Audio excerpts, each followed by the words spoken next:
Jarang dibahas, tapi menurut gue ini masterpiece. Mungkin cukup lebay, tapi kalian harus tahu.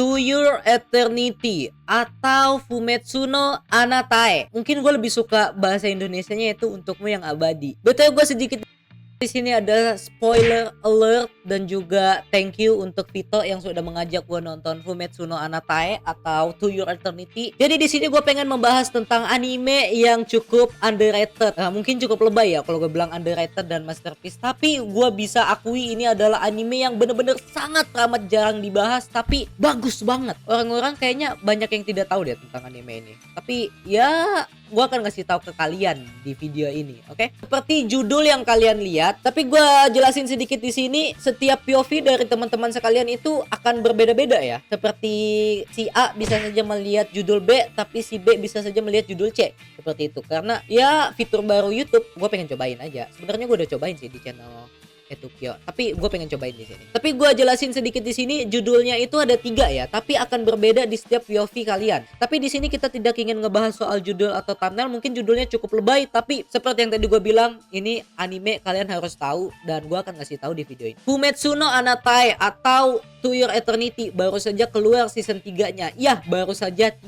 episode keluar untuk season 3-nya. Dan di sini gue ingin menjelaskan ke kalian seperti sebelumnya, ada spoiler alert ya, ingat ada spoiler alert. Nah, gue akan mengajak kalian untuk menjelaskan seberapa masterpiece-nya anime ini. Pertama-tama gue akan mengajak kalian untuk berbincang tentang season 1 dan juga season 2. Oke? Menurut gue adalah di sini ini bukan anime untuk banyak orang. Tidak semua orang suka dengan anime ini. Kenapa? Karena pasanya cukup pelan. Ya.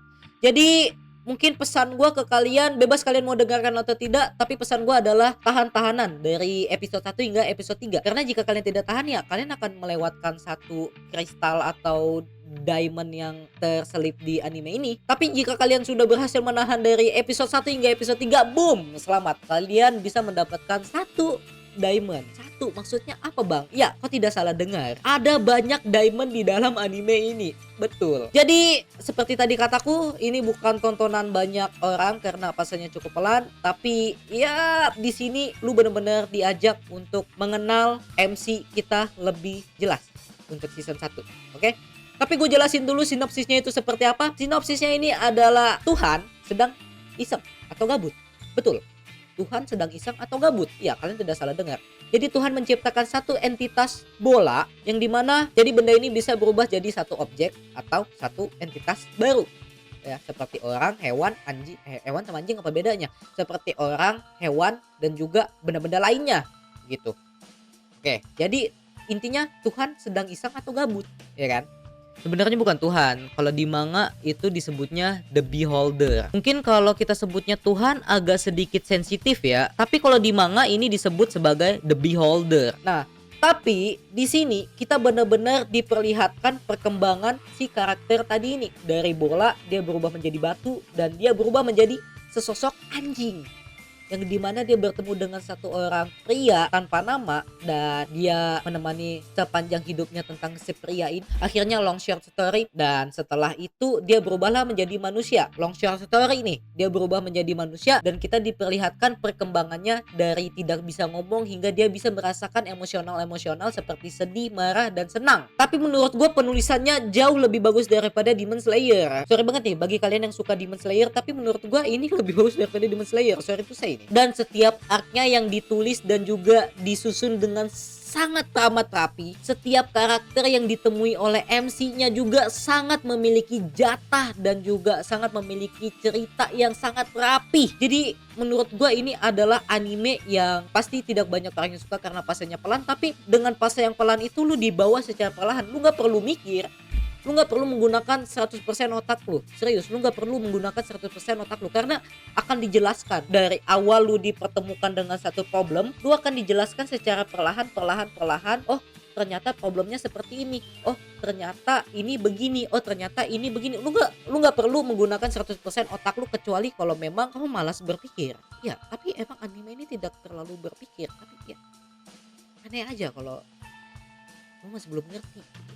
Tapi untuk dari season 1 ini, kalau kalian mempertanyakan soal animasi, animasinya tidak begitu mewah dan tidak begitu dar-der-dor kayak Boku no Hero, tidak. Tapi menurut gua animasinya cukup simple dan ya cukup enjoyable lah. Menurut gua simple dan ya biasa aja gitu. Tapi satu hal yang cukup diapresiasi adalah animasinya saat dia regenerasi.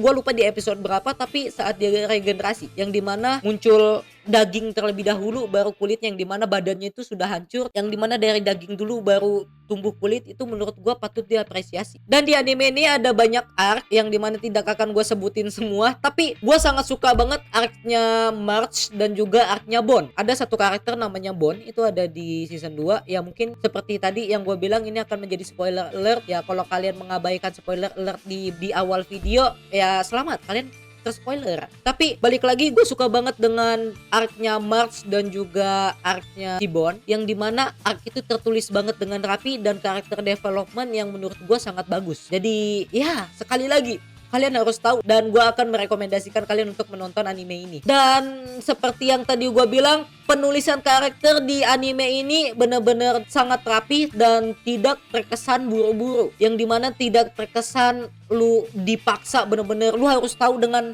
karakter ini, enggak, tapi lu diajak kenalan secara perlahan dengan karakter ini. Dengan karakter tersebut lu diajak kenalin nih karakter baru, dan lu dikenalin secara perlahan secara bertahap. Lu diajakin PDKT terlebih dahulu, temenan, dan ya lu pacaran kayak gitu. Ya bener-bener bertahap. Kenapa gue bilang pacaran? Kenapa juga gue bilang pacaran ya? Iya juga ya, tapi bener-bener bertahap. Jadi menurut gue tidak buru-buru tapi tidak juga kelamaan. Tau gak? You know what I'm saying? Lu dikenalin tidak buru-buru tapi tidak kelamaan juga. Begitu, enggak yang kayak satu season untuk satu karakter doang, enggak, tapi satu season itu bisa banyak karakter tapi ditulisnya dengan rapi dan sangat jelas. Makanya aku bilang, kalau memang kau malas mikir ya ini anime tidak perlu mikir. Tapi kalau memang lu masih belum dapat ya gue nggak tahu bagaimana cara kau berpikir dan bagaimana cara kau menangkap atau menonton satu film atau anime itu seperti apa. Aku tidak tahu apakah kau menonton hanya gebuk-gebuknya saja, apakah hanya pedang-pedangannya saja, aku tidak tahu. Tapi kau tidak perlu menggunakan 100% otakmu, ngerti nggak? Jadi kayak iya, walaupun pasenya pelan tapi benar-benar ditulis dengan jelas.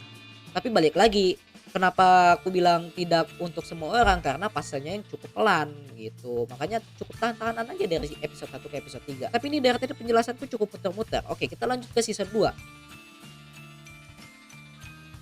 Season 2-nya itu sudah mulai cukup intens, cukup deep, dan cukup bisa menguras perasaan. Gua nangis di anime ini. Mungkin tidak akan aku ceritakan secara mendetail untuk season 2. Kalian harus nonton yang jelas, karena di season 2 ini cukup intens dan bukan hanya menceritakan tentang pengembangan karakter, yang bukan hanya menceritakan tentang gue pengen tegasin sedikit di sini. Di sini tidak benar-benar ditekankan tentang nakama, tapi ya ada tetap pertemanan, tapi tidak benar-benar ditekankan tentang nakama. Karena ini lebih berpengaruh untuk build karakternya si MC. Ya mungkin kalian bakal tahu lah kalau kalian nonton. Tidak yang benar-benar aku sudah mulai lemah dengan kekuatan teman. Enggak, tidak seperti itu. Gue bisa pastikan tidak seperti itu. Mungkin buat kalian yang cukup tidak suka dengan kekuatan nakama, yang kayak teman, aku sudah berjanji dengan temanku, mungkin ya. Dan ya sekarang sudah ada season 3 dan sudah ada 3 episode, dan di season 3 ini menurut gue lebih santai ya, yang dimana kau dibawa dengan sedikit bumbu-bumbu slice of life yang, dan juga sangat santai banget ya. Masih 3 episode, mungkin nanti kalau sudah kelar gue bakal bikin videonya lagi tentang Fumetsu no Anatae ini. Tapi yang jelas ini anime sangat jarang sekali dibahas, karena pada saat anime ini rilis bertepatan dengan 86 juga menurut gue cukup underrated ya, dan juga dan juga barengan dengan Jujutsu Kaisen kalau gue nggak salah. Correct me if I'm wrong, oke? Correct me if I'm wrong. Jadi bisa saja itu anime tertutup dengan anime-anime yang cukup hype untuk saat ini. Seperti sekarang saja animenya barengan dengan anime-anime romance. Ya, anime-anime romance. Jadi mungkin seperti itu saja yang bisa aku jelaskan tentang Fumetsu no Anatae. Mungkin cukup muter-muter atau mungkin kalian bingung. Kalian bisa tulis di kolom komentar bawah kalian bingungnya di mana. Mungkin bisa gua jelasin lebih detail. Tapi gua di sini mencoba gini. Kenapa gue cukup muter-muter menjelaskannya? Karena di sini gue coba untuk menjelaskan tanpa gue meng-spoiler begitu banyak spoiler yang gue keluarkan. Apa? Gue ngomong apa barusan? Maksud gue kayak bagaimana caranya gue menjelaskan anime ini bagus tanpa gue spoiler. Tapi yang jelas gue sudah menjelaskan tentang apa poin penting, apa poin yang bisa masuk, tapi poin apa yang menurut gue bener-bener bagus dan kenapa gue bilang anime ini masterpiece. Seperti itu. Untuk poin-poin pentingnya sudah gue jelaskan. Tapi bagaimana caranya gue bisa lebih menjelaskan tanpa spoiler? Itu sulit, bro. Karena kalau gue udah spoiler lebih dalam, ya bisa saja jadinya kalian nontonnya jadi nggak asik. Bener nggak? Kalian nontonnya jadi nggak asik karena kalian sudah tahu di mana titik sedih, di mana titik senang, di mana titik badnya. Tapi sekali lagi mungkin ini cukup lebay, tapi gue akan bilang anime ini adalah anime yang cukup masterpiece dan penulisan ceritanya cukup bagus. Tapi untuk animasi mungkin tidak begitu mewah, tidak begitu megah, sangat simple. Tapi menurut gua bagus gitu. Yang dimana artnya cukup bagus. So, jadi mungkin sampai sini saja untuk penjelasan tentang To Your Eternity atau Fumetsu no Anatae atau Untukmu Yang Abadi.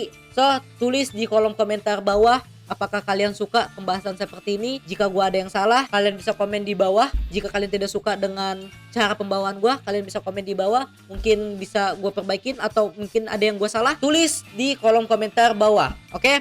Sekali lagi, dan untuk kalian yang ingin support gue, cukup dengan klik tombol like dan juga share ke teman-teman kalian dan klik tombol subscribe-nya. Oke? Dan mungkin cukup sampai di sini saja. Buat kalian yang ingin support bisa dengan semudah klik tombol subscribe dan like, share juga ke teman-teman kalian. Oke? Dan jika kalian tidak ingin share juga nggak masalah sih. Cukup dengan klik tombol subscribe. Oke? So, gue Syarul pamit undur diri. Seperti biasa, ini bukan akhir. Kita ketemu lagi di video-video Tongki lainnya. Gue Syarul pamit undur diri. Keep enjoying the fun. Bye bye.